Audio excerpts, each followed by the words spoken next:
नमस्कार. आज आपण एक चटणी पाहणार आहोत. ही चटणी मी पहिल्यांदाच लग्नानंतर गौरी गणपतीमध्ये खाल्ली होती.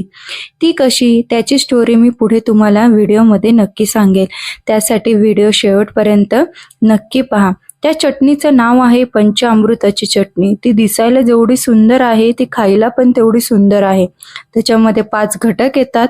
ते कुठले कुठले आहेत ते आपण पुढे पाहूया. चला, मी कढई आधी गरम करायला ठेवलेली आहे. कढई गरम झाली की त्यामध्ये मी 2 चमचे तेल ऍड करणार आहे.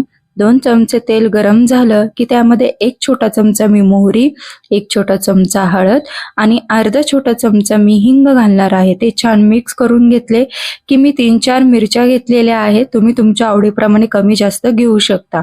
तीही परतून घेतली. अर्धी वाटी सुक्या खोबऱ्याचे काप घेतलेले आहे. अर्धी छोटी वाटी काजू घेतलेले आहेत. अर्धी छोटी वाटी भाजलेले शेंगदाणे मी घेतलेले आहेत. तेही छान असे मिक्स करून घ्यायचे आहे. चवीनुसार मीठ मी त्यामध्ये टाकलेलं आहे. त्यामध्ये आता मी 1 ग्लास पाणी घालणार आहे आणि 10 मिनिटं आपल्याला ते शिजवून द्यायचं आहे. जोपर्यंत आपले काजू आणि शेंगदाणे सॉफ्ट होत नाही तोपर्यंत मध्यम आचेवरती हे शिजवून घेतलेलं आहे. 10 मिनिटानंतर काजू आणि शेंगदाणे आपले सॉफ्ट झालेले आहे. त्याच्यामध्ये मी चिंच आणि गुळाचं पाणी जे मिक्स केलेलं होतं ते मी त्यामध्ये 3 चमचे घातलेले आहे. तुम्ही तुमच्या आवडीप्रमाणे कमी जास्त घालू शकता. आता मी तिळकूट घेत आहे. तीळ भाजून घेतले, ते बारीक केलेले आहेत.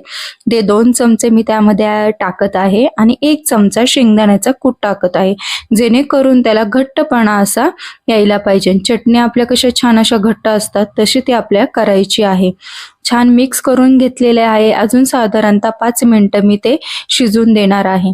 त्यामध्ये मी 1 छोटा चमचा लाल कलरचा लाल मिरची असते ती टाकलेली आहे आणि अर्धा छोटा चमचा मी गोडा मसाला घालणार आहे, जेणेकरून तिला छान असा झणझणीतपणा आणि छान असा वास यावा म्हणून. आणि ते आता मी थोडंसं घट्ट करून घेणार आहे. आपली चटणी घट्ट झाली की मी गॅस बंद करून घेतलेला आहे. तुम्ही पाहू शकता छान असा घट्टसारपणा त्याला आलेला आहे. आता मी जेव्हा गौऱ्या गणपती आमच्या शेजारच्या वहिनींकडे बसल्या होत्या तेव्हा मी सवाशिणी म्हणून त्यांच्याकडे जेवायला गेले होते. त्यांनी पानामध्ये खूप सारे पदार्थ वाढले होते, पण त्यातला अनोळखी हा पदार्थ होता माझ्यासाठी पहिल्यांदाच, की जो मी त्यांच्या घरी पहिल्यांदाच खाल्ला. तो म्हणजे पंचामृताची चटणी. जशी ती दिसायला छान आहे तशी ती खायलाही सुंदर आंबट गोड अशी लागते. म्हणून मी आज ती खास रेसिपी तुम्हाला आज करून दाखवलेली आहे. तुम्हाला माझी रेसिपी कशी वाटली कमेंट करून नक्की सांगा आणि धन्यवाद.